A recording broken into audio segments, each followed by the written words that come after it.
Hi there, beautiful souls. Welcome back to the Living Simply channel, a place where we talk about everything spirituality, esotericism, and self-transformation.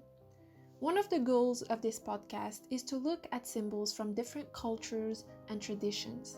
In the first episode of the Occult Symbols podcast, we dived into the 3 geometric shapes. Then we took a trip to India, where we looked at the meaning of the symbol. Then, in the third episode, another trip to China to look at the symbol of the Yin Yang. So today, I wanted to take this trip, this journey even further and talk to you guys about a symbol that's very common in Morocco, where I come from, and many North African and Middle Eastern traditions. And this symbol is called Fatma's hand, the hand of Fatima, the Hamsa, or the Khamsa. The khamsah is a palm-shaped symbol that's very popular in different cultures and that is often used as wall hangings, doorknobs, jewelry, or amulets. And the typical khamsah symbol is made of an open right hand or just a hand depending on how the symbol is drawn, and it also has an eye in its center as you can see here. And the word khamsah in Arabic and Hebrew means 5, related to the 5 fingers of the hand. This magical symbol has been used for protection or fertility purposes throughout history, and it is believed to ward off the evil eye, and this is why it is believed to be one of the earliest forms of apotropaic magic, which is a term that speaks of all the practices that are done to protect someone, something, or a place, a family, from evil spirits, evil thoughts, or ill intent. So today, I want to tell you why it has been used for these reasons. We're going to first look at the symbolism of its components, so the hand and the eye symbolism. Then we're going to look at how it has been used in different cultures and belief systems, and trust me, you'll start to notice the similarities and the overall theme regarding the hand of Fatma's symbol. So let's start with the hand. According to Aristotle, the Greek philosopher, the hand is the tool of tools. It has allowed us, along with our vertical spine and our brains, of course, to evolve from our ancestors. With our hands, we are able to create tools, to write, to touch, to hold things around us. We can also experience the world, explore textures, caress people, objects, craft detailed items, and much more. Throughout cultures, hands have therefore been associated with concepts like power, exploration, love, protection, hospitality, and generosity. And this is where the expression to lend a helping hand or to reach a hand for someone comes from. And the hand also stands for friendship and trust, just like we shake hands with others as a sign of respect and benevolence. And there's truly a lot of different layers of meaning when it comes to any symbol.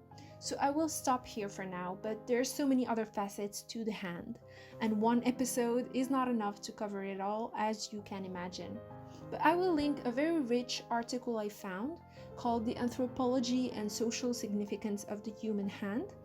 You will find the link down in the bio, along with some interesting other resources about the things and the concepts I mentioned throughout this video. So if you're interested, make sure to check it out.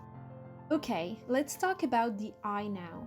The use of the eye can be linked to the Eye of Horus, an ancient Egyptian protection symbol I will be speaking about in the upcoming episodes, so do not forget to subscribe to stay tuned when it comes out. This presence of the eye here within the Fatma's hand symbol, within the hand, means that we cannot escape the eye of God, of the universe, of eternal consciousness. Just like the eye in the American dollar bill and the so-called Illuminati symbol, which is actually called the Eye of Providence, this simply represents the energy that sees all and knows all. In the future, I will make sure to talk about this in further detail. Before we dive into the different traditions that adopted the Khamsa symbol, I want us to go back in time. The earliest recorded use of this symbol can be traced back to Mesopotamia, which is modern-day Iraq. In Mesopotamia, the Khamsa symbol was especially used to promote healthy pregnancies, boost fertility, and protect women from the evil eye, something that is also called the nazar, from the Arabic word nadar, meaning to gaze or to look intensely.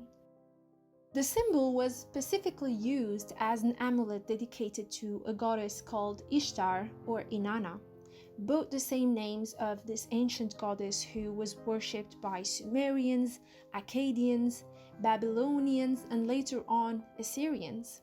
And in a nutshell, Inanna is the Mesopotamian goddess associated with love, beauty, sex, war, justice, and political power. And she was often depicted as a lioness, constantly seeking more territories and domains to rule over, or simply a female with wings or an 8-pointed star above her head. This 8 or sometimes 6-pointed star is strongly related to the fact that she has always been associated with the planet Venus, with which Ishtar was identified. The hand of Fatima was also used in ancient Carthage, which is modern-day Tunisia, and it was linked with the fertility goddess Tanit or Tinit, who later on was adopted by the Amazigh or the Berber people. And I need to clarify before we move on that the term Berber is the Eurocentric judgmental word to describe the native inhabitants of Morocco, Algeria, Tunisia, Libya, and Mauritania. It comes from barbarian, so as you can see, as a person who's part Amazigh myself, I do not think it is the best word to use, given its connotation. But anyways, when the Amazigh came across this Phoenician goddess, Tanit, who became Tinit, they added her to their already rich deity pantheon. And some of her attributes are that she's the goddess of war, romance, and everything feminine, and she was also often described as the Virgin Mother. She's the wife and consort of the very popular Phoenician god Baal-Hamon, a god that mainly ruled over the weather and agriculture. And he was actually very popular, and he was worshipped by both the Phoenician and the Amazigh tribes as Baal-Qarnayn, or the two-horned one, which makes him associated with the ram and the zodiac sign of Aries, which basically represents the spring season, and guess who? The planet Mars. Yes. So as you can imagine, it is not a surprise anymore. Tanit is associated with the planet Venus as well. So basically the wifey of Mars. I think it is also interesting to talk about the fact that the Fatma's hand symbol is also connected to the Mano Panteia, an amulet that Egyptians referred to as the two fingers representing the gods Isis and Osiris, and the thumb representing their child, Horus. And this concept of Trinity, or 1 + 2 = 3, is something that is also found in the Islamic beliefs in regards to the hand of Fatima, where the thumb represents the Prophet, Muhammad, and the fingers each represent a member of his family. So the lady Fatima Zahra, or Fatima, his daughter, Ali, his trusted companion and the husband of his daughter, and then the two children of this couple, so Hassan and Hussein, who are, by the way, very important figures in Islam. And since we're speaking of the Islamic traditions, let's now look at what the Khamsa symbol represents for people who stem from these beliefs in the Maghreb especially, on top of representing the masculine, feminine, and child archetypes I just mentioned, of course. Here, the 5 fingers represent the 5 pillars of religion, which are the declaration of faith, prayer, donation, fasting, and the pilgrimage. In Jewish traditions, this symbol is called the hand of Miriam, after the sister of Moses and Aaron, called Miriam the prophetess, who is one of the most important female figures in biblical faiths. And the Jewish inhabitants of the Middle East and North Africa are actually the first ones to use the Khamsa symbol within the monotheistic traditions. So it appears in numerous Kabbalistic manuscripts and amulets throughout the ages, usually with the Hebrew letter Shin, the first letter of El Shaddai, I hope I'm pronouncing it right, which means the Almighty, and it's one of the numerous names of God. In Jewish traditions also, Fatma's hand symbol means the protective hand of God that shields from harm. And this concept of the protective hand of God is something that goes way back to biblical times, where in the Ten Commandments, there is a mention that the strong hand of God led the Jews out of Egypt. And the quote says, "Lord took Israel out of Egypt with a strong hand and an outstretched arm."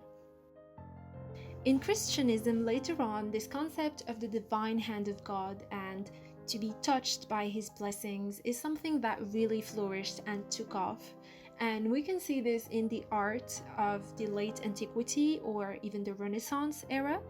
And Levantine Christians, which is, by the way, the name given to Christians in Jordan, Palestine, Egypt, Lebanon, Syria, and these neighboring countries, often referred to this symbol, the Fatma's hand symbol, as the hand of Mary, or Kef Miriam, which Kef means hand in Arabic.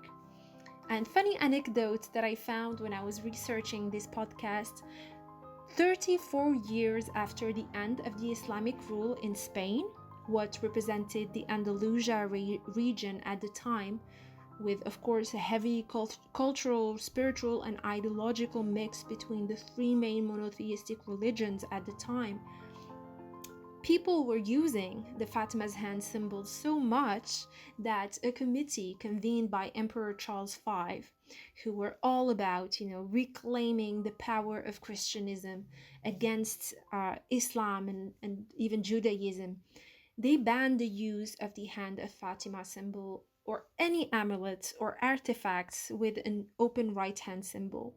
And this is just one example to show you just how much symbols have a meaning. They are not just drawings, they are actual ideas, concepts, belief systems, and political ideologies even, all packed into one little drawing, and they tell these stories and sometimes influence entire generations. Anyways, last but not least, in our travel through the use of the Khamsa symbol throughout the cultures, it is also found in the Southeastern Ceremonial Complex, SCC, which is a name given to the entire ceremonies, iconography, archaeological findings, architecture, and mythology of the Mississippian culture in the United States. Well, before the United States were even a thing, of course.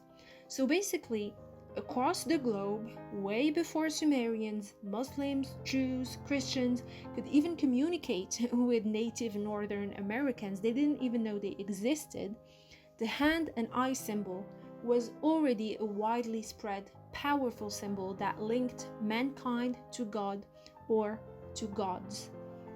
When researching the exact meaning within these Native American traditions, because I am not familiar with them, I saw that it is not confirmed yet by scholars and researchers and archaeologists because of the lack of documentation they have, but it is supposed, the theories that they have, it is supposed to be a portal to the other world. The eye is supposed to represent a portal and a symbol of protection as well. So either this symbol has been used as a way to ward off envious and evil eyes, to attract good luck and protection, or to talk about the feminine goddess or deity or figure within a certain tradition. It has always been a symbol that represents resistance against difficulties, patience, faith, loyalty. And as you can see from this quick analysis that we did today, there's a theme here where every culture found that one feminine archetype to link to the symbol's attributes and qualities. From Fatima Zahra, the daughter of the Prophet, to Miriam or Mary, to Ishtar Inanna, Tinit or Venus, this symbol's esoteric meaning is that of a hand so full of love, so feminine, so gentle, so caring and nurturing, yet so powerful that it is literally something that blocks evil intent and shields from harm. And this is the power of the divine feminine, and it is something that can inspire every one of us, because all of these deities and figures scriptures and books talk about are actually within us. They're not something outside of us. So on this note, I want to thank you for watching and listening to this podcast. So make sure to comment down below which symbol you would love me to review next. Have a blessed week. Bye bye.